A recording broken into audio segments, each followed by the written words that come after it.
यहाँ पर आज के इस लेक्चर में मैं सिर्फ आइसोमेरिज्म समझाऊंगी ही नहीं, प्रॉपर हैंड रिटन नोट्स भी दूंगी। आइसो का मतलब क्या होता है मैम? आइसो का मतलब होता है सेम। मैरिज्म का मतलब क्या होता है मैम? मैरिज्म का मतलब होता है यूनिट। जो हमारे आइसोमर्स होते हैं बेटा वो दो टाइप के होते हैं, structural isomers and stereo isomers.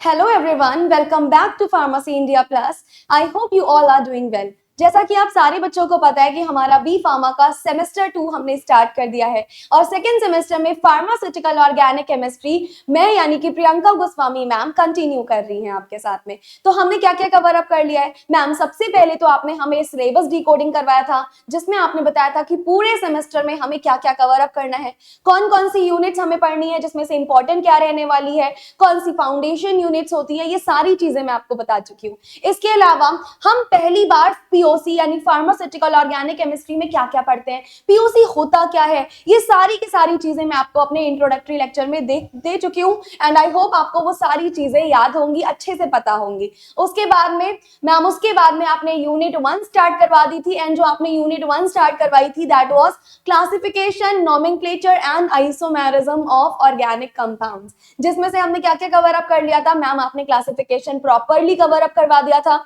उसके अलावा आपने हमें नोमेनक्लेचर भी खत्म करवा दिया था। तो क्लासिफिकेशन, नोमेनक्लेचर दोनों चीजें हम ऑलरेडी कर चुके हैं। आज के इस क्लास में हमारा टॉपिक रहने वाला है आइसोमेरिज्म। तो आज का ये लेक्चर बहुत ज्यादा इंपॉर्टेंट होने वाला है बेटा, क्योंकि यहां से काफी ज्यादा सवाल देखने को बनते हैं। Structural isomerism, type of isomerism, यहां से सवाल आपका 2025 में भी पूछा गया है, इसके अलावा 2024 में भी पूछा गया है और पिछले सालों के तो मैं देख ही नहीं रही हूँ। पिछले पता नहीं कितने सालों से यहाँ से लगातार सवाल पूछे जा रहे हैं बेटा, और ये one of the most important topic है, one of the most important topic होने वाला है आइसोमेरिज्म। अक्सर ये 10 नंबर में पूछा जाता है, जिसमें कंप्लीट आइसोमेरिज्म के बारे में आपको लिखना होता है। तो यहाँ पर आज के इस लेक्चर में मैं सिर्फ आइसोमेरिज्म समझाऊंगी ही नहीं, प्रॉपर हैंड रिटन नोट्स भी दूंगी। आज के क्लास में जितने भी मैं नोट्स बनाऊंगी बेटा, अगर आप एज इट इज अपने एग्जाम में ये लिखोगे ना तो डेफिनेटली 10 में से 10 नंबर आपके पक्के हैं।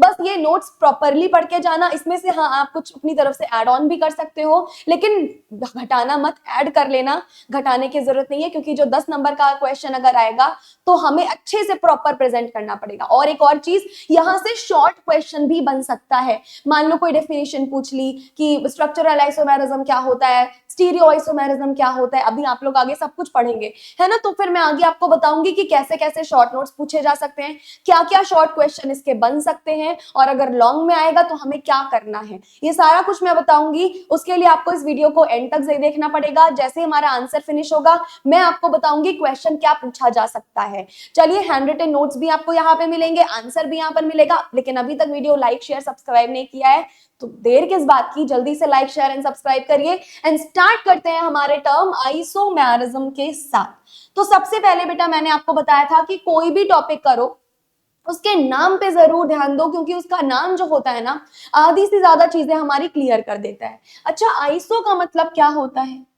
आइसो का मतलब क्या होता है, कोई बच्चा बताना चाहेगा? What is iso? Ma'am iso का मतलब होता है सेम। आइसो का मतलब क्या होता है मैम? आइसो का मतलब होता है सेम। मैरिज्म का मतलब क्या होता है मैम? मैरिज्म का मतलब होता है यूनिट, यानी सेम यूनिट से बना हुआ कोई भी कंपाउंड, यानी कोई ऐसा कंपाउंड जिसमें जो सेम यूनिट से बना है। मान लो दो कंपाउंड्स हैं, दोनों जिससे बने हैं वो सेम है, दोनों की यूनिट सेम है, इसको क्या बोलेंगे मैम? ये कहीं ना कहीं हमें आइसोमेरिज्म के बारे में बताएगा। अच्छा, कोई बच्चा मुझे बता सकता है आइसोमेरिज्म होता क्या है? मैम आइसोमेरिज्म एक ऐसा टर्म होता है ना जिसमें दो कंपाउंड के मोलिक्यूलर फॉर्मूला तो दोनों का सेम रहता है। जैसे मान लीजिए एक कंपाउंड है हमारा मिथेनॉल, एक कंपाउंड है इथेनॉल, थोड़ी देर के लिए मान लो कि इन दोनों का जो मोलिक्यूलर फॉर्मूला है वो बिल्कुल सेम है। मोलिक्यूलर फॉर्मूला मैम सेम होगा, लेकिन उनका स्ट्रक्चर डिफरेंट होता है। स्ट्रक्चर के साथ साथ उनकी physical as well as chemical properties भी डिफरेंट होती है।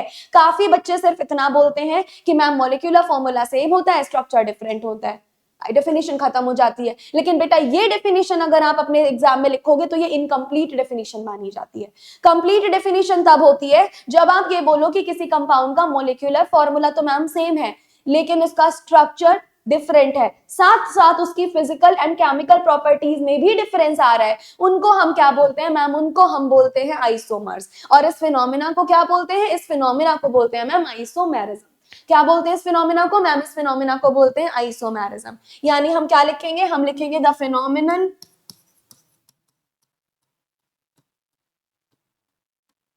हम क्या लिखेंगे? We will write the phenomenon of existing as different compounds, the phenomenon of existing as different compounds, as different compounds but having same molecular formula, but having same, क्या same होता है इसमें? but having same molecular formula, यहां पर molecular formula same होता है but different क्या होता है? but having same molecular formula but different physical and chemical properties. Different किस में आता है मैम? डिफरेंस आता है, डिफरेंस आता है फिजिकल एंड केमिकल प्रॉपर्टीज में। डिफरेंस कहाँ आएगा मैम? डिफरेंस आएगा फिजिकल एंड केमिकल प्रॉपर्टीज में। समझ आई चीज? तो हमारे पास आइसोमर क्या होते हैं मैम? आइसोमर्स में दो बेसिकली कंपाउंड्स अलग अलग होंगे, उनका मोलिकुलर फॉर्मूला सेम होगा एंड उनकी फिजिकल एंड केमिकल प्रॉपर्टीज जो होगी वो कैसी होगी मैम? वो डिफरेंट होगी। इनको क्या बोलेंगे? Such compounds are called as isomers. क्या बोलेंगे हम बोलेंगे such compounds are called as isomers. क्या बोलते हैं इन कंपाउंड्स को मैम? इन कंपाउंड्स को हम बोलते हैं आइसोमर्स। एंड दिस फिनोमिना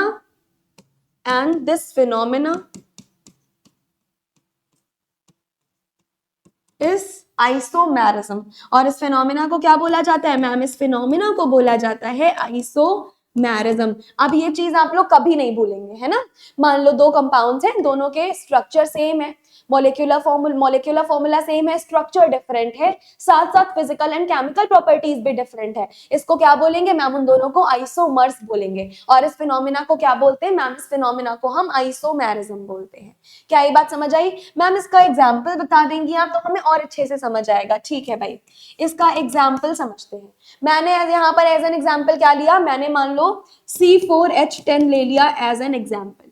क्या ले लिया मैंने? C4H10 हमने एज एन एग्जाम्पल ले लिया। अच्छा, C4H10 बनाएंगे कैसे मैम? C4H10 आप कई तरीकों से बना सकते हो, जैसे कि CH3 CH2 CH2 CH3, normal butane बन गया। देखो कार्बन कितने हैं? 1 2 3 4, हाइड्रोजन गिनो 3 4 5 6 7 8 9 10, 10 हाइड्रोजन है, 4 कार्बन है, ऐसे बना सकते हैं ना?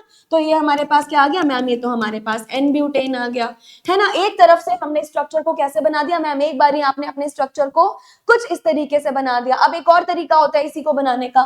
क्या तरीका? समझो, अगर मैं इसको ऐसे बना दूं, अगर मैं इसको कुछ इस तरीके से बना दूं, तो देखो भाई जरा, कार्बन 4 है, हाइड्रोजन काउंट कर लेते हैं, 3 4 5 6 7 8 9 10। यस, कार्बन कितने हो गए मैम? कार्बन 4 है, हाइड्रोजन यहाँ पर 10 है। इसका नाम क्या हो गया मैम? इसका नाम हो गया हमारे पास में आइसोब्यूटेन। इसका नाम क्या हो गया मैम? इसका नाम हो गया आइसोब्यूटेन। तो समझिए, ये भी C4H10 है, ये भी C4H10 है, दोनों है क्या मैम? दोनों C4H10 है, लेकिन दोनों के बनने का तरीका डिफरेंट है। ये देखिए मैम, चार, ये बेसिकली N ब्यूटेन है, 4 कार्बन एटम से बना हुआ, ये केवल 3 कार्बन एटम से बना हुआ आइसोब्यूटेन है। तो दो कंपाउंड जिनका मोलिकुलर फॉर्मूला तो मैम सेम है, लेकिन स्ट्रक्चर डिफरेंट है, इनकी फिजिकल केमिकल प्रॉपर्टीज भी डिफरेंट होंगी। इनको क्या कहेंगे मैम? इन दोनों कंपाउंड्स को हम बोलेंगे आइसोमर्स। क्या बोलेंगे मैम? इनको बोलेंगे आइसोमर्स। और इस पूरे फिनोमिना को हम क्या बोलेंगे? इस पूरे फिनोमिना को बोला जाएगा आइसोमेरिज्म। क्या बोलेंगे? आइसोमेरिज्म। आई होप ये चीजें बेटा आपको समझ आ रही है ना? बहुत अच्छे से पढ़ना, क्योंकि ये आता ही आता है एग्जाम में। ठीक है ना? ये चीजें समझ में आई। चलिए अब हम देख लेते हैं कि मैम कितने टाइप की आइसोमेरिज्म होती है। ये कई टाइप की होती है ना? अब कौन कौन से टाइप की होती है मैम, वो बता दीजिए, क्योंकि वहीं से सवाल सबसे पहले आता है। तो लिखिएगा, आइसोमर्स जनरली दो टाइप के होते हैं। आइसोमर्स जो होते हैं बेटा, वो जनरली हमारे पास दो टाइप के होते हैं। मैम कौन कौन से टाइप के होते हैं, थोड़ा सा बता दीजिए। बिल्कुल बताते हैं।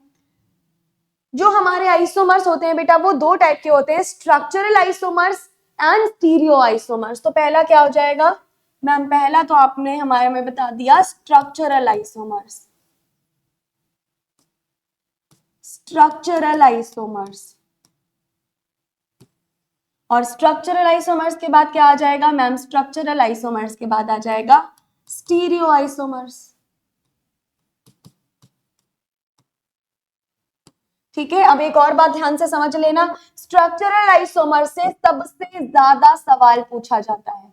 स्ट्रक्चरल आइसोमर्स कितने होते हैं, कितने टाइप के होते हैं, इसकी डेफिनेशन क्या होती है, यहां से सबसे ज्यादा सवाल पूछा जाता है इस स्ट्रक्चरल आइसोमर से। सबसे ज्यादा डिटेल में आप इसको स्टडी करेंगे, और थोड़ा बहुत हमसे स्टीरियो आइसोमर्स के बारे में भी पूछा जाता है। खैर आने वाले टर्म्स में आप इसको बहुत डिटेल में कवर कर रहे होंगे, लेकिन पहले हम इसको कवर करेंगे क्योंकि स्ट्रक्चरल आइसोमर से भर भर के सवाल पूछा जाता है।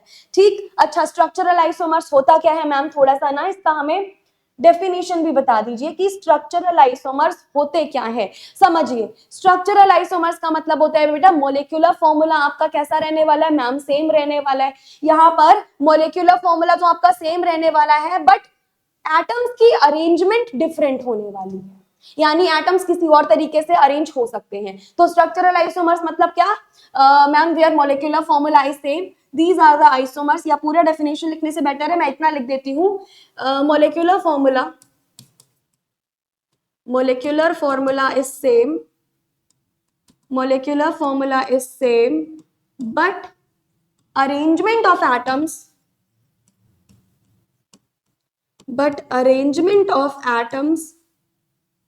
Is different.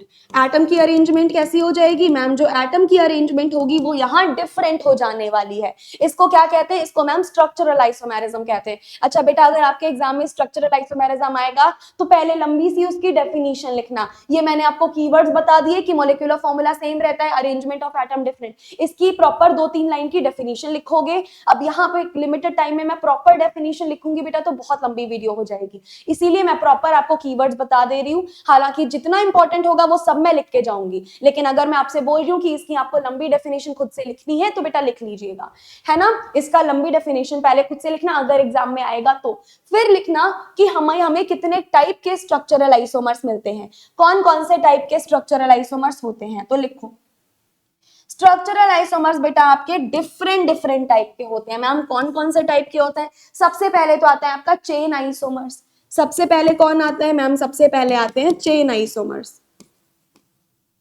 अब इन सभी जितने भी मैं टाइप लिखवाने जा रही हूं उन सभी टाइप को भी मैं फर्दर स्टडी करूंगी, लेकिन पहले हम ये टाइप लिख लेंगे, उसके बाद हम इनकी फर्दर स्टडी करेंगे। तो पहले आ गया चेन आइसोमर्स। चेन आइसोमर्स के बाद कौन आएगा मैम, आएगा position isomers. Chain isomers, position isomers, फिर कौन आते हैं मैम, फिर आते हैं फंक्शनल ग्रुप आइसोमर्स, फिर आते हैं functional group isomers.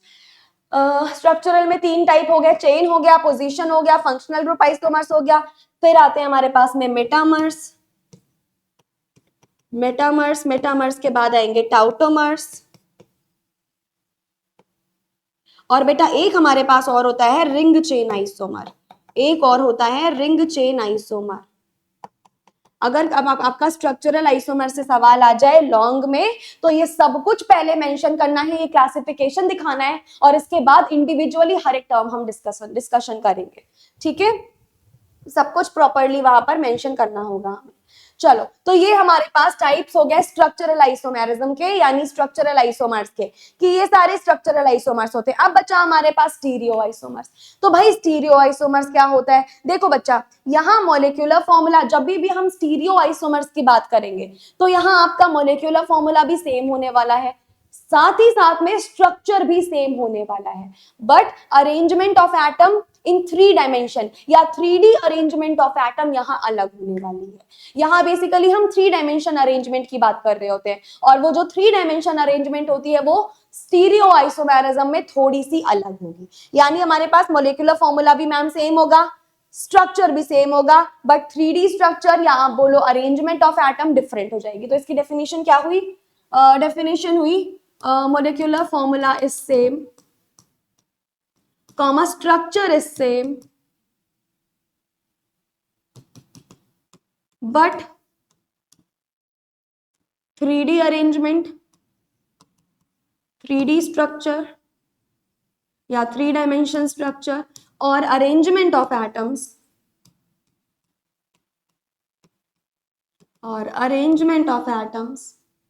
Is different. तो इसको हम क्या बोल देंगे मैम, इसको आप बोल दोगे स्टीरियो आइसोमर्स, है ना। देखो स्ट्रक्चरल आइसोमेरिज्म में मॉलिक्यूलर फॉर्मूला सेम होता था, स्ट्रक्चर डिफरेंट होता था। स्टीरियो की जब जब हम बात करेंगे मॉलिक्यूलर फॉर्मूला भी सेम, स्ट्रक्चर भी सेम, बट 3 डायमेंशन में उनकी एटम्स की अरेंजमेंट अलग हो जाने वाली होती है। इसको क्या बोलते हैं मैम, इसको आप स्टीरियो आइसोमर्स बोलते हो। ये जनरली हमारे पास 2 टाइप का होता है। कौन कौन से 2 टाइप का होता है मैम, ये जो 2 टाइप का होता है वो है कॉन्फर्मेशनल, ये एक तो कॉन्फर्मेशनल टाइप का होता है और दूसरा होता है कॉन्फिगरेशनल। दूसरा क्या होगा मैम, दूसरा होगा कॉन्फिगरेशनल।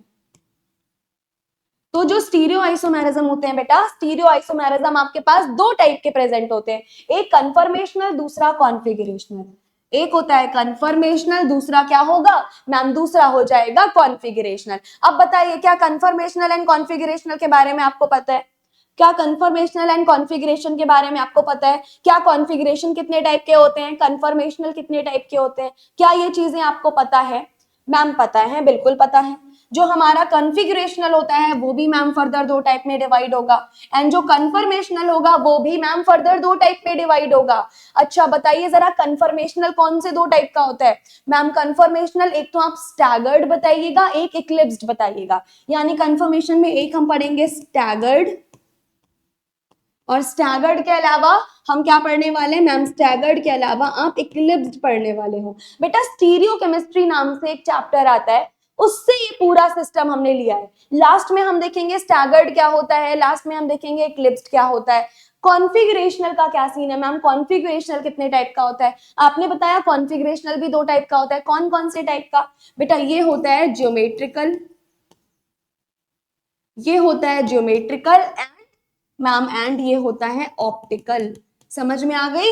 तो कॉन्फिगरेशनल भी मैम 2 टाइप का होता है, geometrical isomerism and optical isomerism. सारी चीजें हमें डिटेल में पढ़नी है। देखो ये वाला जो पोर्शन है, ये वाला पोर्शन, ये पोर्शन आपसे उतना ज्यादा नहीं पूछा जाता, आपसे ज्यादातर ये वाला पोर्शन पूछा जाता है। लेकिन अगर क्लासिफिकेशन के लिए आएगा तो आप एग्जाम में पहले तो पूरा क्लासिफिकेशन का ये चार्ट बना के आएंगे। ये जो चार्ट मैंने आपके लिए बनाया है, क्योंकि ये बहुत बहुत ज्यादा इंपॉर्टेंट चार्ट है। जब आप अगले टर्म में जाओगे तो आप इनको भी बहुत डिटेल में पढ़ रहे होंगे। तो देखो एक बार वापस से रिकैप ले लो। आइसोमर्स हमारे जनरली 2 टाइप के होते हैं। कौन से मैम? स्ट्रक्चरल और स्टीरियो आइसोमेरिज्म। स्ट्रक्चरल भी फर्दर बहुत सारे होते हैं। कौन कौन से ma'am? Chain isomers, position isomers, functional group isomers, metamers, tautomers, ring chain isomer. और स्टीरियो आइसोमर मैम 2 टाइप के होते हैं, कॉन्फर्मेशनल, कॉन्फिगरेशनल। कॉन्फर्मेशनल कौन कौन से मैम? स्टैगर्ड एंड इक्लिप्स्ड, आगे मैं बता दूंगी क्या होता है। एंड कॉन्फिगरेशनल ये भी मैम 2 टाइप के। कौन कौन से? पहला ज्योमेट्रिकल, बाद में ऑप्टिकल। वन बाय वन हम सबकी स्टडी करेंगे। अब सबसे पहले हम क्या करने जा रहे हैं? सबसे पहले तो मैम आप स्टार्ट कर दीजिए स्ट्रक्चरल आइसोमेरिज्म। सबसे पहले हम स्टार्ट कर देते हैं बेटा स्ट्रक्चरल आइसोमेरिज्म। अब स्ट्रक्चरल आइसोमेरिज्म की डेफिनेशन हमने पीछे लिख ली थी। अब हम क्या करने जा रहे हैं मैम? अब हम वन बाय वन सभी स्ट्रक्चरल आइसोमर्स को कवर अप करेंगे। सबसे पहला कौन था मैम? सबसे पहला वाला जो था वो था चेन आइसोमेरिज्म। सबसे पहला वाला क्या था मैम? सबसे पहला वाला था हमारे पास में चेन आइसोमेरिज्म। यानी मैम आप ये बता दीजिए चेन आइसोमेरिज्म का क्या सीन है, हम कैसे आइडेंटिफाई करेंगे कि भाई चेन आइसोमेरिज्म में क्या होने वाला है। क्या है बेसिकली चेन आइसोमेरिज्म की कहानी? देखो यहां पर क्या होगा, कंपाउंड्स ऐसे आएंगे जिनके मॉलिक्यूलर फॉर्मूला तो सेम होगा, बट इनकी जो पेरेंट चेन होती है, याद करो नोमेनक्लेचर में पेरेंट चेन बताई थी, लॉन्गेस्ट कार्बन चेन, लेकिन इनकी जो पेरेंट चेन होती है वो बेटा डिफरेंट होती है। पेरेंट चेन डिफरेंट होगी लेकिन मॉलिक्यूलर फॉर्मूला सेम होगा। इसको क्या बोलते हैं मैम? इसको हम बोलते हैं चेन आइसोमेरिज्म। यानी क्या बोलेंगे? The compounds having the same molecular formula, हम लिखेंगे the compounds having having the same molecular formula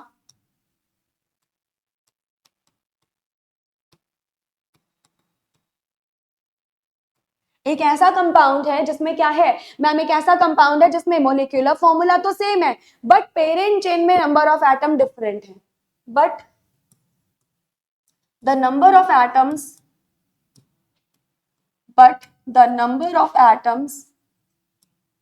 in parent chain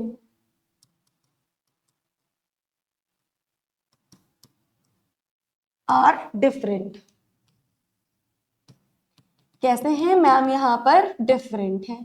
समझ में आया चेन आइसोमेरिज्म का मतलब मैम कंपाउंड्स में बेसिकली मॉलिक्यूलर फॉर्मूला तो सेम रहने वाला है लेकिन उसके पेरेंट चेन में कितने नंबर ऑफ एटम होंगे यहाँ डिफरेंस आ जाता है। इसको क्या बोला जाता है मैम, इसको बोल दिया जाता है चेन आइसोमर। मैम इसका एग्जाम्पल बता दीजिए। अभी हमने एग्जाम्पल पहले पढ़ा था, अभी जस्ट पीछे मैंने एग्जाम्पल पढ़ा था, वही एग्जाम्पल मैं फिर बताने वाली हूँ। जैसे मान लीजिए CH3 CH2 CH2 CH3, ये नॉर्मल ब्यूटेन हमारे पास आ गया। डन। इसके पेरेंट चेन में कितने कार्बन है मैम, इसके पेरेंट चेन में 4 कार्बन है। इसके पेरेंट चेन में कितने कार्बन है मैम, इसके पेरेंट चेन में 4 कार्बन है, यानी ब्यूटेन का फॉर्मूला है ये। इसी को हम और क्या लिख सकते हैं मैम, इसी को आप और लिख सकते हो CH3 single bond CH single bond CH3 और मैंने यहाँ पर एक CH3 लिख दिया। डन। ये क्या हो गया मैम, ये हमारे पास हो गया आइसो वाला फॉर्मूला। अब देखो यहाँ पर जरा कितने कार्बन एटम है मैम, 1 2 3 4। पेरेंट चेन में कितने कार्बन एटम है 4। यहाँ पे पेरेंट चेन में कितने कार्बन एटम है मैम, यहाँ पेरेंट चेन में केवल 1 2 और 3, केवल 3 कार्बन एटम है। यानी ये दोनों क्या कहलाएंगे आपस में मैम, ये दोनों आपस में चेन आइसोमर्स कहलाएंगे क्योंकि पेरेंट चेन में इसमें 4 कार्बन है, इसमें पेरेंट चेन में 3 कार्बन है, जबकि मॉलिक्यूलर फॉर्मूला देखना सेम आएंगे। 1 2 3 4, 4 कार्बन, 3 4 5 6 7 8 9 10, 10 हाइड्रोजन। इधर देखो 3 4 5 6 7 8 9 10, C4H10 मॉलिक्यूलर फॉर्मूला सेम है लेकिन यहाँ पर क्या हो गया मैम, इसके पेरेंट चेन में 4 कार्बन, इसके पेरेंट चेन में 3 कार्बन। ये दोनों क्या कहलाएंगे मैम, ये दोनों कहलाएंगे चेन आइसोमर्स। ये दोनों क्या कहलाएंगे मैम, ये दोनों कहलाएंगे चेन आइसोमर्स। और इस फिनोमिना को क्या बोलेंगे, इस फिनोमिना को आप बोल दोगे मैम चेन आइसोमेरिज्म। ठीक है ना, इस फिनोमिना को क्या बोलेंगे मैम, इसको बोल देंगे हम चेन आइसोमेरिज्म। यहाँ पर क्या है मैम, यहाँ पर पेरेंट चेन इज डिफरेंट। यहाँ पर लिख लो आप, पेरेंट चेन इज डिफरेंट। यहाँ पेरेंट चेन कैसी हो गई बेटा, पेरेंट चेन यहाँ पर जो है ना वो डिफरेंट हो गई, इसीलिए ये कहाँ पे आ जाएगा मैम, ये आ जाएगा पेरेंट चेन में। अच्छा ये भी लिख लो यहाँ पर कि मोलिक्यूलर फॉर्मूला इज सेम। यहाँ पर ये भी लिख लेंगे हम कि मोलिक्यूलर फॉर्मूला इज सेम।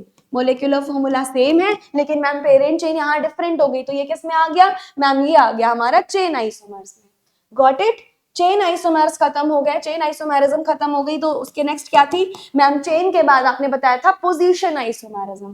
तो अगला हमारे पास हेडिंग होगी पोजीशन आइसोमेरिज्म। बताओ भाई, पहले तो मुझे आप ही लोग बताएंगे कि होती क्या है पोजीशन आइसोमेरिज्म। मेरी एक ट्रिक याद रख लो, कभी भी कुछ ना समझ आए तो उसका नाम पे जाओ, उसका नाम तुम्हें काफी सारी चीजें बता देगा। जैसे हम इंसानों के नाम की तरह नहीं होता ना, हमारा इंसान, अगर किसी लड़की का नाम है मुस्कान, जरूरी नहीं है वो हमेशा मुस्कुराती रहे, हमेशा मुस्कुराती रहे, लेकिन केमिस्ट्री में ऐसा नहीं होता। अगर किसी का नाम है चेन आइसोमेरिज्म तो पक्का उसकी चेन में गड़बड़ होगी, जैसे यहाँ पर थी। अब दूसरी आइसोमेरिज्म का नाम है पोजीशन आइसोमेरिज्म, तो पक्का उसकी पोजीशन में गड़बड़ होगी। अब आप लोग बता दो भाई, इससे ज्यादा मैं क्या हिंट दूं आपको, इससे ज्यादा और मैं क्या ही हिंट दूं मैम। यहाँ पर भी मोलिकुलर फॉर्मूला जो है वो बिल्कुल सेम होने वाला है, तो यहाँ पर क्या दिक्कत आने वाली है, देखिए पोजीशन आइसोमेरिज्म में लिखिए सबसे पहले तो molecular formula is same, molecular formula and number of atoms in parent chain and number of atom in parent chain are same। मतलब यहां पर नंबर ऑफ एटम भी पेरेंट चेन में सेम है, बट डिफरेंस क्या है, but position of atom is different. Position of atoms are different. But यहां पर मैम दिक्कत क्या है, दिक्कत बेटा ये है कि एटम्स की जो पोजीशन है वो कैसी है मैम, एटम्स की पोजीशन यहाँ डिफरेंट होने वाली है। इसको हम क्या बोलते हैं मैम, इसको हम बोलते हैं पोजीशन आइसोमर। लेकिन मैम ये भी हमें तब तक समझ नहीं आएगा जब तक आप एग्जाम्पल नहीं दोगे, ये बात तो मुझे पता है। तो चलो एग्जाम्पल्स देते हैं भाई आपको। जैसे एक एग्जाम्पल हमारे पास हो गया, यस, CH3 CH2 CH2OH, क्या वैलेंसी कंप्लीट है? 3 और 1 4, 2 3 4, 2 3 4, यस। CH3 CH2 CH2OH, बता दो क्या होता है ये। मैम देखिए इसमें सबसे पहले तो OL ग्रुप लगा है, फंक्शनल ग्रुप की नोमेनक्लेचर याद करो जो मैंने फंक्शनल ग्रुप बताया था। OH लगा है यानी अल्कोहल लगा है, अल्कोहल में सफिक्स क्या होगा? ऑल, यानी यहाँ पर कितने कार्बन एटम की चेन है मैम? 1 2 3, 3 मतलब प्रोप, 3 का मतलब क्या हो गया मैम? प्रोप। क्या यहाँ पर कोई डबल बॉन्ड या ट्रिपल बॉन्ड है? नहीं है, तो यहाँ पे क्या आ जाएगा मैम? प्रोपेन।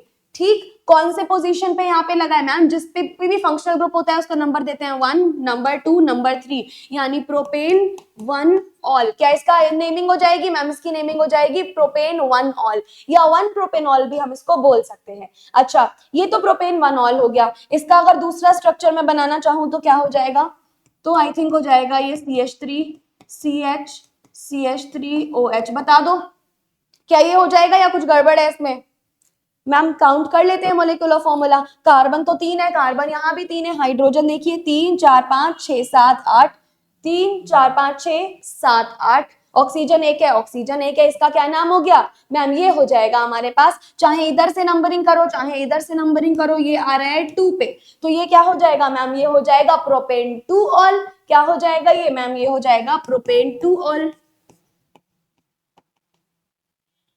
ये हो जाएगा मैम प्रोपेन 2 ऑल। यहाँ पर क्या चेंज हो गई मैम? यहाँ एटम की या फंक्शनल ग्रुप की पोजीशन चेंज हो गई। पहले ये OH जो है फर्स्ट पोजीशन पे था, दोबारा ये OH कहाँ पे चला गया मैम? सेकेंड पोजीशन पे चला गया, यानी यहाँ पर क्या हुआ? यहाँ पर मैम इसकी पोजीशन में चेंजेस आ गए, तो इसको हम क्या बोलेंगे मैम? इनको हम बोलेंगे पोजीशन आइसोमेरिज्म।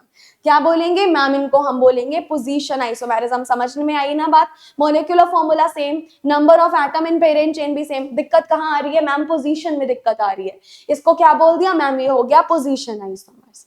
समझ में आई ये चीज? क्या ये चीज बेटा समझ में आ रही है ना? कब पोजीशन आइसोमेरिज्म होगी कब नहीं होगी? अगर ये चीज समझ में आ रही है तो अब हम थर्ड वाले की तरफ आगे बढ़ते हैं। थर्ड कौन सा था? Functional group isomers. थर्ड हमारे पास होगा बेटा फंक्शनल ग्रुप आइसोमेरिज्म। थर्ड हमारे पास क्या हो जाएगा मैम? थर्ड हो जाएगा फंक्शनल ग्रुप आइसोमेरिज्म।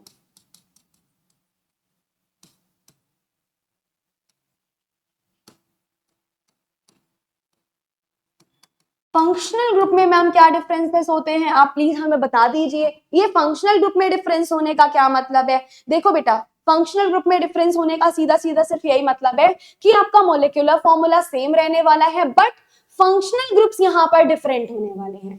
कैसी आइसोमेरिज्म मैम? एक ऐसी आइसोमेरिज्म जहां पर आपका मोलिकुलर फॉर्मूला बिल्कुल सेम रहेगा, लेकिन उसी मोलिकुलर फॉर्मूला में डिफरेंट डिफरेंट फंक्शनल ग्रुप्स आपको मिल जाएंगे। तो हम इसके लिए क्या लिख सकते हैं? हम लिख सकते हैं मोलिकुलर फॉर्मूला इज सेम। हम लिख सकते हैं molecular formula is same but the functional groups are different. But the functional groups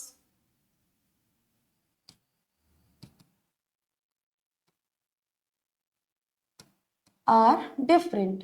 functional group कैसे होंगे मैम? जो हमारे फंक्शनल ग्रुप्स होने वाले हैं ना, वो बिल्कुल डिफरेंट होने वाले हैं। इनको क्या बोला जाता है मैम? इनको बोला जाता है फंक्शनल ग्रुप आइसोमर्स। इसका मैम एक एग्जाम्पल करवा दीजिए। इसका एग्जाम्पल करवाना तो बिल्कुल बनता है भाई। जब तक हम कोई एग्जाम्पल नहीं करते हैं हमें चीजें समझ में नहीं आती है। इसका एग्जाम्पल,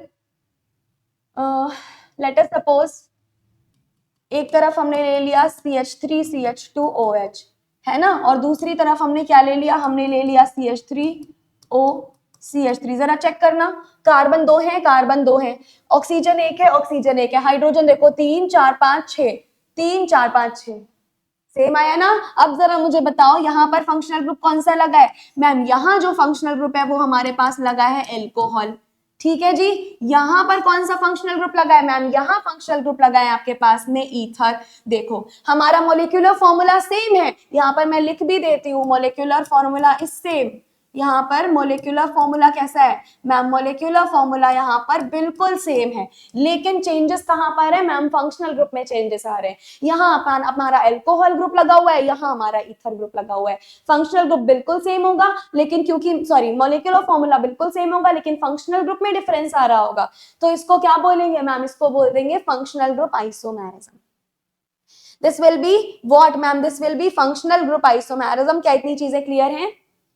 ओके अगर इतनी चीजें क्लियर है तो हम आगे बढ़ते हैं अपने टाउटोमर्स की तरफ। यस आगे बढ़ते हैं बेटा हम टाउटोमर्स की तरफ।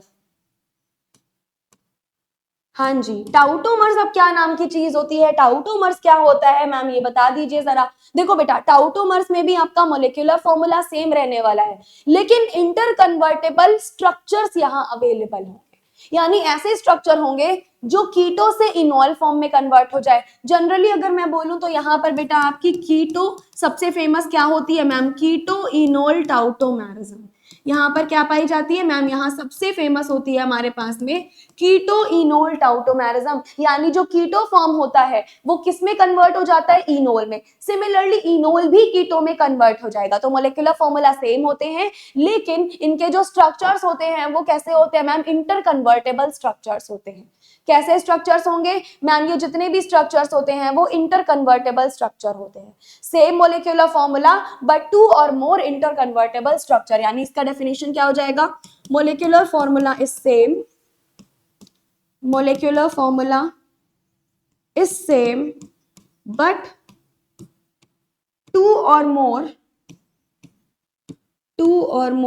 interconvertible structures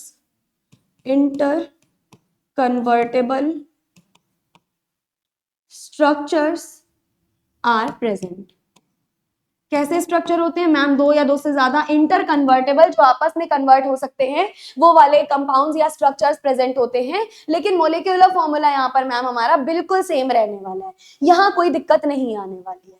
ठीक है जी, यहाँ पर हम कह सकते हैं कि इंट्रामोलिकुलर प्रोटॉन का ट्रांसफर भी होता है। एक इंपॉर्टेंट चीज आप बोल सकते हो कि यहाँ इंट्रामोलिकुलर प्रोटॉन ट्रांसफर भी होगा। ये एक इंपॉर्टेंट लाइन है बेटा, ये लिख के आना, मार्क्स जरूर मिलेंगे। क्या होगा मैम यहाँ पर आपका इंट्रामोलिकुलर प्रोटॉन का ट्रांसफर भी होता है। उसके अलावा क्या होता है यहाँ पर? एक इंपॉर्टेंट चीज है, alpha hydrogen must be present. एक और इंपॉर्टेंट चीज यहाँ पर लिख लो कि alpha hydrogen must be present, तभी आपका इंटर कन्वर्जन पॉसिबल है। Alpha hydrogen must be present. Ma'am इतने पॉइंट्स आपने लिखवा दिए, लेकिन हमें समझ नहीं आ रहा है। समझ कैसे आएगा मैम? समझ हमें तब आएगा जब आप थोड़ा सा एग्जाम्पल कराओगे, क्योंकि हमें तो लग गई है आपके एग्जाम्पल्स की आदत। अब जब तक आप एग्जाम्पल नहीं करवाओगे हम समझेंगे कैसे? चलिए सही बात बोल रहे हैं आप लोग। तो अब क्या करवा दिया जाए मैम? एक एग्जाम्पल करवा दिया जाए। चलो लेट अस सपोज हमारे पास ये क्या है मैम? ये कीटो फॉर्म है, दिख रहा है ना? आई थिंक ये कौन सी फॉर्म है मैम? ये कीटो फॉर्म है। अब मान लो यहाँ पर मैंने क्या लगाया? यहाँ पर लगाया मैंने बेस। अब बेस क्या करेगा मैम? बेस प्रोटॉन को अब्स्ट्रैक्ट कर लेगा, यानी खींच के लेके चला जाएगा। जैसे ही हमारा बेस अब्स्ट्रैक्ट करके ले गया प्रोटॉन को, हमें क्या मिलेगा मैम? यहाँ निगेटिव चार्ज मिलेगा आपको। अब देखो निगेटिव चार्ज का क्या होगा मैम? निगेटिव चार्ज का इस तरीके से डीलोकेलाइजेशन होगा। अब डीलोकेलाइजेशन के बाद क्या बन जाएगा ये मैम? देखिए डीलोकेलाइजेशन के बाद कुछ इस तरीके से बनेगा। ये निगेटिव चार्ज यहाँ डीलोकेलाइज हुआ तो ये सिंगल की जगह हमें क्या मिल जाएगा? हमें डबल बॉन्ड मिल जाएगा। ये एक बॉन्ड ऊपर चला गया तो ये क्या मिल जाएगा मैम? सिंगल बॉन्ड O- मिल जाएगा। अब यहां से जो प्रोटॉन अब्स्ट्रैक्ट किया था, अब ये वो प्रोटॉन होगा। अब ये प्रोटॉन को अपने पास बुला लेगा। जैसे ये प्रोटॉन को अपने पास बुला लेगा, हमें क्या मिलेगा? जैसे ही मैम ये प्रोटॉन को अपने पास बुला लेगा, ये O के पास H आ जाएगा। और मैम ये जो हमें OH यानी कि ये जो फॉर्म मिला है ना, इस फॉर्म को कहते हैं मैम इनोल फॉर्म। क्या कहते हैं मैम? इसको कहते हैं इनोल फॉर्म। और ये जो फॉर्म था इसको क्या कहते हैं मैम? इसको कहते हैं कीटो फॉर्म। तो हमने क्या किया मैम? आपने कीटो से इनोल में कन्वर्जन करा दिया। देखो कैसे?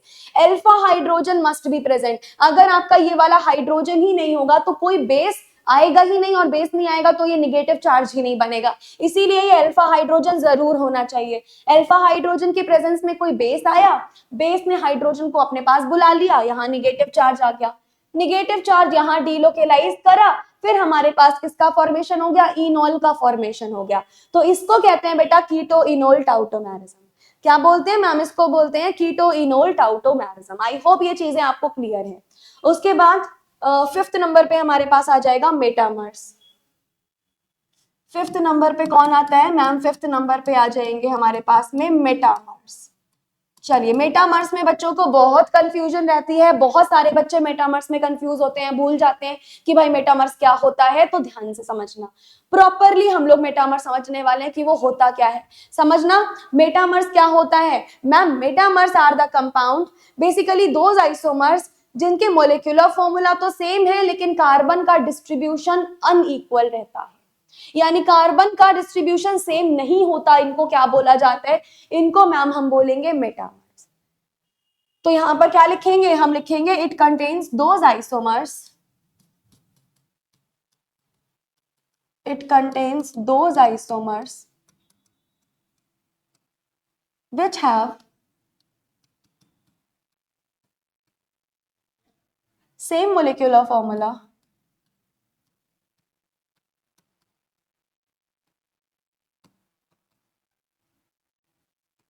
but, अब ध्यान से समझना मैम, मेटामर्स ऐसे कंपाउंड होते हैं जिनके पास मोलिकुलर फॉर्मूला तो सेम होता है but unequal distribution of carbon atoms मिलता है।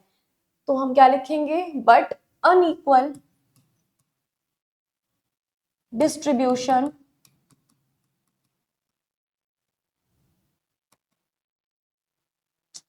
है, but unequal distribution of carbon atoms, या कार्बन एटम्स की जगह अल्काइल ग्रुप्स भी लिख सकते हो। अब अल्काइल ग्रुप्स क्या होते हैं, मैंने प्रीवियस लेक्चर में जब नोमेनक्लेचर पढ़ा रही थी तो बहुत अच्छे से पढ़ाया था, है ना, कार्बन एटम और अल्काइल ग्रुप्स। इसीलिए मैं बोलती हूँ बेटा कि chemistry specially organic chemistry interconnected होती है, सारी की सारी चीजें यहाँ एक दूसरे से कनेक्टेड ही होती हैं। ऐसा समझो, अगर आपको एक चीज नहीं आती है तो आप दूसरी चीज समझने में बहुत ज्यादा दिक्कत फेस करने वाले हो। सब कुछ यहाँ पर कैसा रहेगा मैम, सब यहाँ पर इंटरकनेक्टेड रहता है। ठीक, तो मेटामर्स क्या हो गए मैम, मेटामर्स में बेसिकली मोलिकुलर फॉर्मूला सेम रहते हैं लेकिन कार्बन एटम या जितने भी अल्काइल ग्रुप्स हैं उनका डिस्ट्रीब्यूशन क्या हो जाएगा मैम, डिस्ट्रीब्यूशन अलग रहता है। ठीक है जी। अब बेसिकली एक और चीज, alkyl groups attach to a functional groups, ये सब अटैच किससे होते हैं, फंक्शनल ग्रुप से, attached to a functional groups. तो ये किसकी डेफिनेशन हो गई मैम, ये जो हमारी डेफिनेशन हो गई वो हो गई मेटामर्स की डेफिनेशन। ठीक है जी, this is all about metamers. अब आपका एक और आता है that is ring chain isomers, एक और आता है that is ring chain isomers. अच्छा, रिंग चेन आइसोमर्स बहुत इजी सा होता है, समझो इसमें क्या होता है। मान लो मैं साइक्लोप्रोपेन, मान लो मैं प्रोपेन बनाती हूँ, प्रोपेन में 3 कार्बन और हाइड्रोजन्स होते हैं। अगर मैं उसी प्रोपेन को कन्वर्ट कर दूं उसके रिंग के फॉर्म में, यानी उसी प्रोपेन को अगर मैं रिंग बना दूं, साइक्लोप्रोपेन में कन्वर्ट कर दूं, तो इन्हीं को बोलते हैं रिंग चेन आइसोमर्स। एक ओपन चेन में होगा, एक इनका ही आइसोमर रिंग के फॉर्म में चला जाएगा, हम क्या बोल देंगे, हम इनको बोल देंगे ring chain isomers.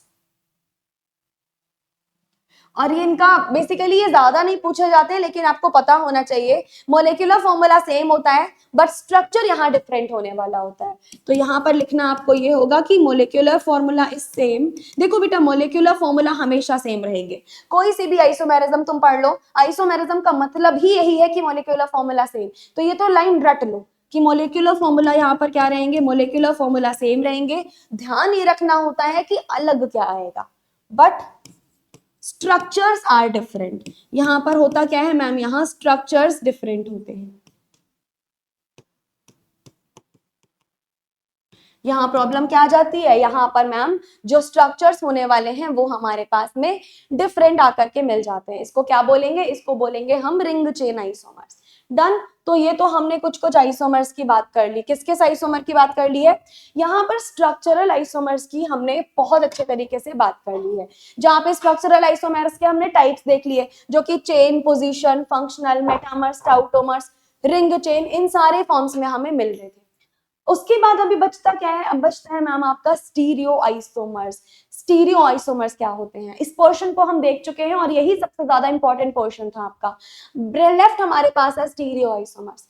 Stereo isomers में मोलिकुलर फॉर्मूला सेम रहने वाला है, स्ट्रक्चर भी सेम रहने वाला है, बट 3 डायमेंशन में उनके एटम्स की अरेंजमेंट डिफरेंट होने वाली है। इसको क्या बोलेंगे, स्टीरियो आइसोमर्स। अब ये दो टाइप का होता है, कन्फर्मेशनल एंड कॉन्फिगरेशनल। अगर हम कॉन्फिगरेशनल की बात करते हैं, अगर हम बात करते हैं कॉन्फिगरेशनल के बारे में, तो देखो जरा ध्यान से, अगर आप कॉन्फिगरेशनल के बारे में बात करोगे तो कॉन्फिगरेशनल कितने टाइप के आ रहे थे, कॉन्फिगरेशनल भी मैम 2 टाइप के आ रहे थे। एक तो आ रहा था ज्योमेट्रिकल आइसोमेरिज्म, एक आ रहा था ऑप्टिकल आइसोमेरिज्म, दोनों ही पढ़ने पड़ेंगे। लेट अस सपोज पहला वाला जो हमें कवर करना है that is geometrical isomerism. What is geometrical isomerism? First that we have to cover is geometrical isomerism, की ज्योमेट्रिकल आइसोमेरिज्म क्या होती है। आप लोगों ने पढ़ा होगा सिस और ट्रांस करके कुछ, सिस और ट्रांस ज्योमेट्रिकल आइसोमेरिज्म के ही एग्जाम्पल होते हैं। अब उसकी डेफिनेशन बताने में थोड़ी सी मुझे आपकी हेल्प लगेगी। क्या होती है geometrical isomerism? Ma'am geometrical isomerism को सबसे पहले तो आप सिस ट्रांस आइसोमेरिज्म भी बोल सकते हो। तो यहाँ पर लिखेंगे it is also called as, it is also called as cis trans isomerism।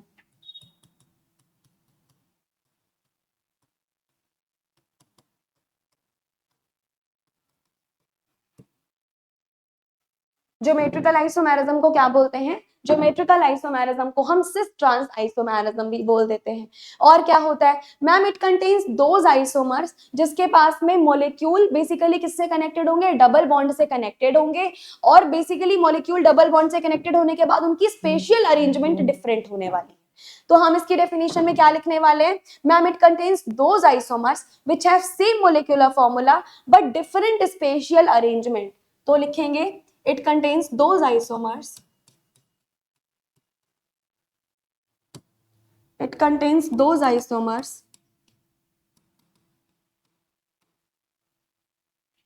which have same molecular formula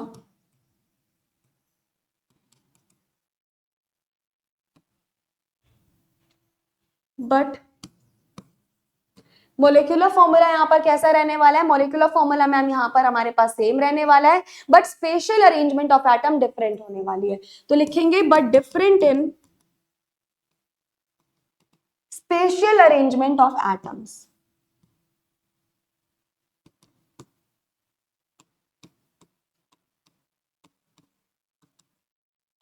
जो भी यहाँ पर स्पेशल अरेंजमेंट रहने वाली है एटम की, वो कैसे रहने वाली है, वो डिफरेंट रहने वाली है। तो इसको हम क्या बोल देंगे, इसको हम बोल देंगे ज्योमेट्रिकल आइसोमेरिज्म। इसके एक दो एग्जाम्पल करवा देते हैं क्योंकि एग्जाम्पल के बिना तो आपको समझ में ही नहीं आएगा, है ना। तो लेट अस सपोज हमने कार्बन डबल बॉन्ड कार्बन बना के एक तरीके की एल्कीन बना ली, फिर भी हमने यहाँ पर भी कार्बन डबल बॉन्ड कार्बन की एक तरीके की एल्कीन बना ली। अब मेरी बात समझ में आ रही होगी तुम लोगों को, अगर तुम लोग पहले क्लास में क्लासिफिकेशन ढंग से नहीं पढ़ते तुम्हें पता ही नहीं चलता कि ये एल्कीन है। मैं एल्कीन क्या बोल रही हूँ, मैंने एल्कीन क्यों बोला तुम्हें पता ही नहीं चलता। इसीलिए मैं बोल रही हूँ बेटा, अभी भी मैं बोल रही हूँ कि जैसे जैसे जिस जिस तरीके से हम पढ़ते जा रहे हैं सीरियल वाइज उसका प्रॉपर रिविजन करते रहना, क्योंकि जो पहले पढ़ रहे हो लेक्चर में आगे कितने ही लेक्चर में आप उसका यूज देखेंगे। तो एक एक चीज इंटरकनेक्टेड है, सब पढ़ना है और डिटेल में पढ़ना है। That is why properly revision करो। जैसे मैं ऑर्गेनिक करा दूं उसी दिन सेम दिन रिविजन करना मत भूलना, भले ही आधे घंटे पढ़ो लेकिन पढ़ना बहुत जरूरी है क्योंकि डेली रिवीजन मस्ट होता है। तो चलो ये हमने क्या बना दिया मैम, ये आपने एल्कीन बना दिया। अब मान लो यहाँ पर हम एक मिथाइल ग्रुप लगा रहे हैं, यहाँ भी मिथाइल ग्रुप लगा रहे हैं, इधर दोनों तरफ हमने हाइड्रोजन हाइड्रोजन। दूसरे में हमने क्या किया, एक इधर मिथाइल ग्रुप लगाया, एक इधर मिथाइल ग्रुप और इधर हमने हाइड्रोजन हाइड्रोजन लगाया। आप समझना मेरी बात को, सेम मोलिकुलर फॉर्मूला यानी सेम तरीके के ग्रुप्स हम सेम साइड लगा रहे हैं। यहाँ पर हम क्या कर रहे हैं, यहाँ पर हम सेम ग्रुप जो है वो सेम साइड लगा रहे हैं। अगर कभी हम सेम ग्रुप सेम साइड लगाते हैं तो इस कंफर्मेशन को क्या बोलते हैं, ये हो जाती है तुम्हारी सिस फॉर्म।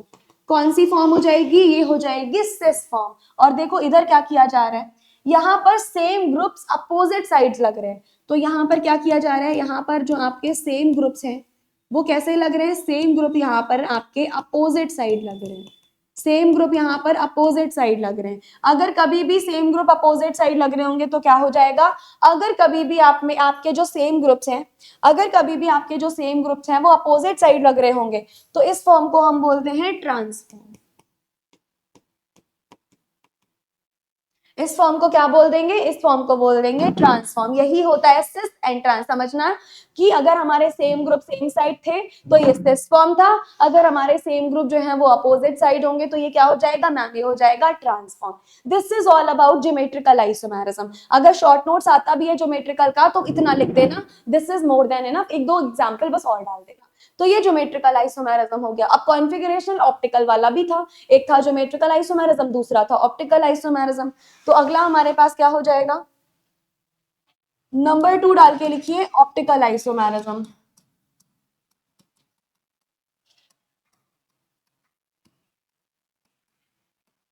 नंबर 2 कौन सा हो जाएगा आपका, नंबर 2 आपका हो जाने वाला है ऑप्टिकल आइसोमेरिज्म। ऑप्टिकल आइसोमेरिज्म क्या होता है बेटा, it is a type of stereo isomerism, जो उन आइसोमर्स को लगता है जिनके molecular formula and structural formula same है बट इनके ऑप्टिकल अरेंजमेंट डिफरेंट होते हैं। तो हम लिखेंगे it contains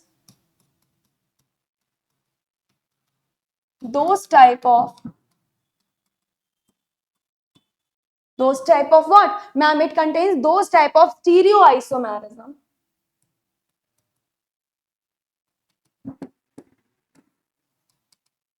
which contains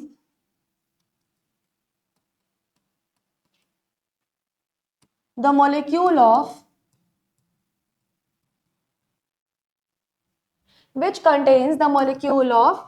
same molecular formula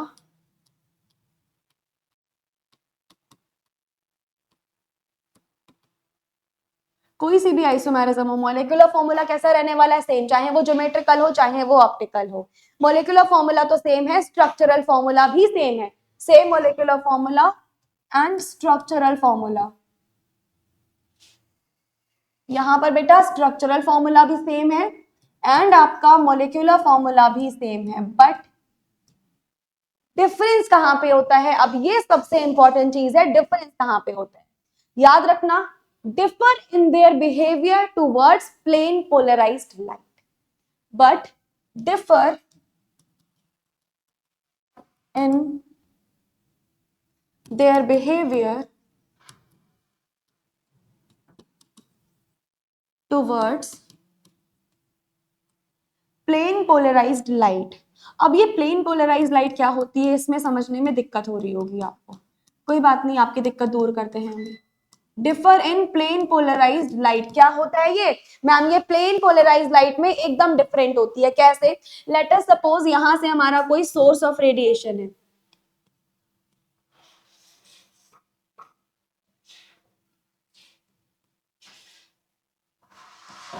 let us suppose यहां से क्या है मैम, ये हमारे पास में कोई सोर्स ऑफ रेडिएशन है, डन। अब ये जो सोर्स ऑफ रेडिएशन है वो किससे टकरा रहा है मैम, ये सोर्स ऑफ रेडिएशन किसी सैंपल से टकरा रहा है। अब सैंपल के पास बेसिकली यहाँ पर एक प्लेन पोलराइज्ड लाइट है। अब जो प्लेन पोलराइज्ड लाइट को घुमा रही है, यानी जो कुछ प्लेन पोलराइज्ड लाइट ऐसी होंगी बेटा जो क्लॉकवाइज या एंटी क्लॉकवाइज घूम रही है। लेट अस सपोज ये जो है वो क्लॉकवाइज घूम रही है, राइट, ये जो है वो क्लॉकवाइज घूम रही है। अब कुछ ऐसे होंगे जो कैसे घूमेंगे, जो मैम एंटी क्लॉकवाइज घूमेंगे। अब ये प्लेन पोलराइज्ड लाइट कैसे घूम रही है, ये वाली प्लेन पोलराइज्ड लाइट मैम जो है वो क्लॉकवाइज रोटेट कर जा रही है, इधर वाली प्लेन पोलराइज्ड लाइट जो है वो एंटी क्लॉकवाइज रोटेट कर जा रही है। कैसे रोटेट कर रही है, एंटी क्लॉकवाइज रोटेट कर रही है। जबकि कुछ प्लेन पोलराइज्ड लाइट तो बेटा ऐसे होंगी जो बिल्कुल सीधे निकल जाएंगी, कहीं पर उनमें कोई रोटेशन ही नहीं होगा।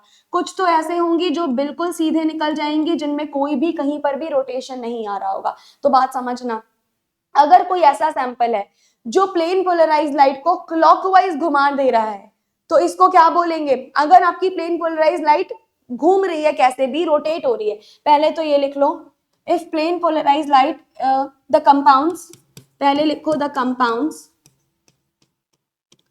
which rotate the plane polarized light, जो कैसे भी रोटेट करे पर रोटेट कर रहे हैं, which rotate the plane polarized light, कैसे भी रोटेट करें पर करना है उनको, तो जो प्लेन पोलराइज लाइट को क्या कर रहे हैं मैम, जो प्लेन पोलराइज लाइट को रोटेट कर दे रहे हैं, यानी the compounds which rotate the plane polarize light are optically active compound. कैसे कंपाउंड होते हैं, इन कंपाउंड्स को बोला जाता है ऑप्टिकली एक्टिव कंपाउंड। ये बहुत इंपॉर्टेंट चीज मैं बता रही हूँ आपको, बहुत ही ज्यादा इंपॉर्टेंट, एग्जाम में जरूर लिख कर आना ये चीज। जो भी प्लेन पोलराइज लाइट को चाहे देखो, प्लेन पोलराइज लाइट अगर बिल्कुल सीधी सीधी सीधी सीधी निकल जाएगी, यानी ऐसे कंपाउंड्स होंगे जो ऑप्टिकली इनएक्टिव होंगे, उनमें कुछ एक्टिविटी ही नहीं होगी, तभी तो वो प्लेन पोलराइज लाइट को घुमा ही नहीं पाए। बट अगर ऐसे एलिमेंट होंगे जो इसको चाहे क्लॉकवाइज घुमा दे चाहे एंटी क्लॉकवाइज घुमा दे, कैसे भी घुमाएं, पर जो घुमा रहे हैं वो कैसे होंगे मैम, वो होंगे ऑप्टिकली एक्टिव कंपाउंड।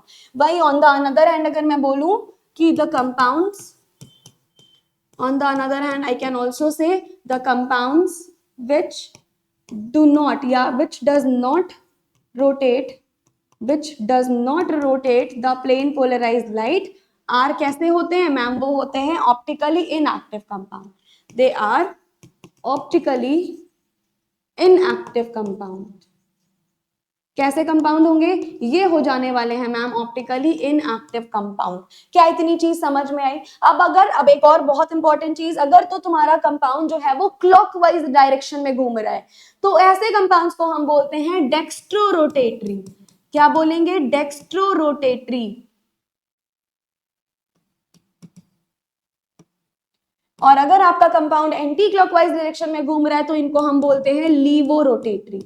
इनको क्या बोलेंगे, लीवोरोटेटरी। डन। अब ये बहुत इंपॉर्टेंट चीज मैंने बताई है, अगर आपका जो प्लेन पोलराइज लाइट है वो क्लॉकवाइज जो घूम रहा है तो इसको हम बोलेंगे डेक्स्ट्रोरोटेटरी। डेक्स्ट्रो को हम डिफाइन करते हैं या रिप्रेजेंट करते हैं कैपिटल डी से एंड प्लस के प्लस फॉर्म से। प्लस जहां पर भी हो डी के साथ में समझ जाओ डेक्स्ट्रोरोटेटरी है। और लीवोरोटेटरी को हम रिप्रेजेंट करते हैं कैपिटल एल से, और साइन लगा होता है यहाँ पे माइनस का। तो कभी भी माइनस का साइन और एल होगा तो वो लीवोरोटेटरी होगा, प्लस का साइन और डी होगा तो वो डेक्स्ट्रोरोटेटरी होगा। तो अगर क्लॉकवाइज डायरेक्शन में घूम रहा है तो वो डेक्स्ट्रोरोटेटरी है, एंटी क्लॉकवाइज डायरेक्शन में घूम रहा है तो वो क्या हो जाएगा मैम, वो हो जाएगा लीवोरोटेटरी।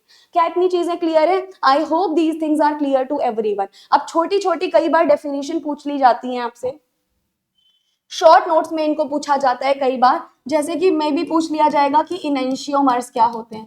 खैर आगे आने वाले सेमेस्टर में आप इनको बहुत डिटेल में समझोगे, अभी सिर्फ थोड़ी सी डेफिनेशन जान लो। जो non super imposable mirror images होते हैं वो कहलाते हैं इनेंशियोमर्स। तो लिखो यहाँ पर दीज आर द, लिखना है आपको, these are the non superimposable, These are the non-superimposable mirror images, यानी एक दूसरे की mirror images होते हैं। These are the non-superimposable mirror images of each other। इनको क्या बोला जाता है मैम, इनको बोला जाता है इनेंशियोमर्स। आपसे दूसरी डेफिनेशन पूछी जा सकती है डायास्टीरियोमर्स की, दूसरी डेफिनेशन पूछी जा सकती है तुमसे डायास्टीरियोमर्स की। अच्छा डायास्टीरियोमर्स क्या होता है जरा बताइएगा। हम लिखेंगे कि ma'am these are the non superimposable non mirror images compound. ना तो सुपर इम्पोजेबल होते हैं ना ही मिरर इमेजेस होते हैं। हम लिखेंगे these are the non superimposable, these are the non superimposable and non mirror images,